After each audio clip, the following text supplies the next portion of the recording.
اور اپنے گھر میں اسلامی معاشرے کو جگہ دیں. ابھی ہمارا بڑا طبقہ مسلمانوں کا نماز روزہ کا بڑا پابند ہے، لیکن گھر میں اسلامی معاشرہ نہیں ہے. بچیوں کا لباس ایسا ہے جو حضور علیہ الصلوۃ والسلام کا پسندیدہ لباس نہیں.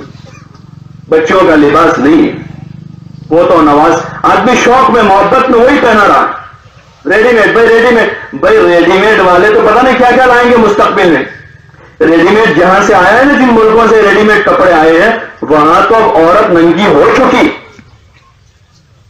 وہ تو اس پر آ چکے، کیا کہتے ہیں وہ، ٹیٹو بنانے پر آ گئے وہ، کہ جسم میں لباس کی ضرورت نہیں ہے، جو پسند کا وہ ٹیٹو بنا لو پورے جسم پر اور پھر اس کے ساتھ. تو کیا ہم ٹیٹو بنائیں گے مستقبل میں 15 سال کے بعد؟ پہلے انہوں نے آستین اتنی کی، پھر یہاں تک لائے، پھر یہاں تک لائے، پھر یہاں تک لائے، پھر یہاں تک لائے، کرتا اتار دیا عورت کا پورا.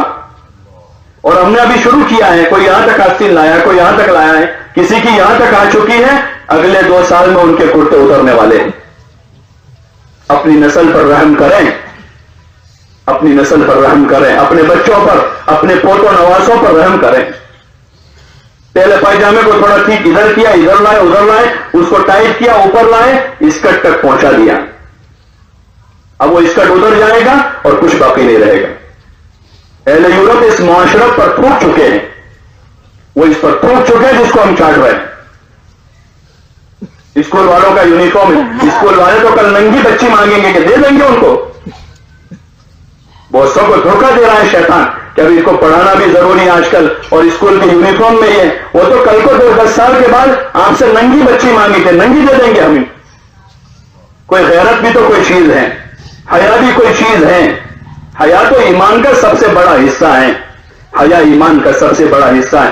آدمی اپنی ذات پر برداشت کر لیتا ہے، جب اس کو کوئی اس کی بیٹی کی گالی دیتا ہے برداشت نہیں کرتا، تو اس بیٹی کو ننگی کر کے بھیجنا کیسے پسند کرتا ہے؟ کوئی آدمی سامنے آمنے سامنے اس کو گالیاں دیتا ہے برداشت کر لیتا ہے، مارتا آدمی مار کھا لیتا ہے، لیکن بیٹی ہو جانے کے بعد کسی باپ کو اس کی بیٹی کی کوئی گالی دیتا ہے آدمی پسند نہیں کرتا. اور وہ آدمی اپنے لگتے جگر کو، اپنی بیٹی کو اسکول بھیج رہا ہے اتنے سے اسکرٹ میں اور اتنے سے فراک میں. 10ویں میں لڑکی پڑھ رہی ہے، 15 سال کی بچی ہے، 16 سال کی بچی ہے، 17 سال کی بچی. اس کو بچپن سے یہی سکھایا ہے. حضور علیہ الصلوۃ والسلام نے تو اپنی بیویوں کو پردہ کروایا، ازواج مطہرات کو، جو امت کی مائیں ہیں. حضور علیہ السلام کے دنیا سے پردہ فرمانے کے بعد ازواج مطہرات کا نکاح کرنا کسی امتی سے جائز نہیں تھا. وہ امت کی مائیں، قرآن میں اللہ نے کہا وَأَزْوَاجُهُ أُمَّهَاتُهُمْ، یعنی ان کا درجہ ماؤں کی طرح تھا.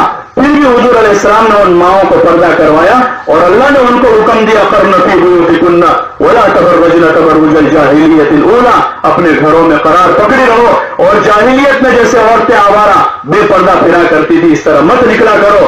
اقِمْنَ الصَّلَاةَ وَآتِينَ الزَّكَاةَ وَأَطِيعْنَ اللَّهَ وَرَسُولَهُ، اور اپنے گھر میں رہ کر نماز پڑھتی رہو اور زکات ادا کرتی رہو اور اللہ رسول کی اطاعت کرتی رہو. اللہ تعالیٰ تم کو گھر میں رکھ کر قید کرنا نہیں چاہتا ہے، بلکہ اللہ تعالیٰ تمہیں خوب پاک رکھنا چاہتا ہے، خوب پاک رکھنا چاہتا ہے. مال کے معاملے میں کتنے حساس ہیں، مال کو کتنا چھپا چھپا کے رکھتے ہیں، اپنے مال کو چھپاتے ہیں، سونے چاندی کو چھپاتے ہیں کہ اپنی بیٹیاں سونے چاندی سے زیادہ بے قیمت ہو گئی، اپنے مال سے زیادہ بے قیمت ہو گئی. ایک دھوکہ ہے یہ. اپنے گھر میں اسلامی معاشرے کو جگہ دے. اگر آدمی جینا چاہے 101% اسلام کے ساتھ اس ملک میں جی سکتا ہے، 101% اسلام کے ساتھ اگر وہ جینا چاہتا ہے تو جی سکتا ہے. لیکن خود ہی مسلمان اگر نہیں چاہتا ہے، اپنے گھر میں مسلمان بن کے جینا نہیں چاہتا، تو پھر ناچ نہ جانے آنگن ٹیڑھا ہے. تو ہی نہ چاہے تو بہانے ہزار ہیں. ایجوکیشن بہانہ بن جائے گا اور مارکیٹ کی خریدی بہانہ بن جائے گی اور ایران توران سارے بہانے ہو جائیں گے. اس کی کوشش کریں، اپنے گھر میں فضائل کے حلقے قائم کر کے اپنے بچوں میں حیا پیدا کریں. ان کا بنیادی پراتھمک اور بنیادی ایجوکیشن حیا ہے. عورت اگر حیا میں ہے، ہائی کوالیفائڈ ہے، اور اگر وہ ڈاکٹر، انجینئر، وکیل، سی اے کچھ بھی ہے، اگر اس میں حیا نہیں ہے، سب سے بڑی ان پڑھ عورت ہے دنیا کی. اس سے بڑی ان پڑھ کوئی نہیں ہو سکتی، جس کو اپنی عزت کا ہی پتہ نہیں ہے، جس کو پتا نہیں ہے کہ میں گھر سے نکل رہی ہوں، چاہے کسی عہدے ڈگری کے ساتھ ہوں. مجھے گھور کر دیکھنے والے ہزاروں ہیں جو غلط نظر سے مجھے دیکھ رہے ہیں. وہ اپنے اس بنیادی علم سے جاہل ہے، وہ کیسے پڑھی لکھی کیسے گئی جا سکتی ہے؟